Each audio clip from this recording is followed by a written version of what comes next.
शिजार ताजा ताजा दादा ताजा ताजा चिकना चिकना म्हावरा माझा घेऊन शिकार ताजा ताजा दादा ताजा ताजा चिकना चिकना म्हावरा माझा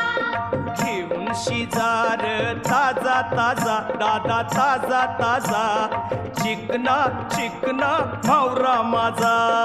घेऊन शिकार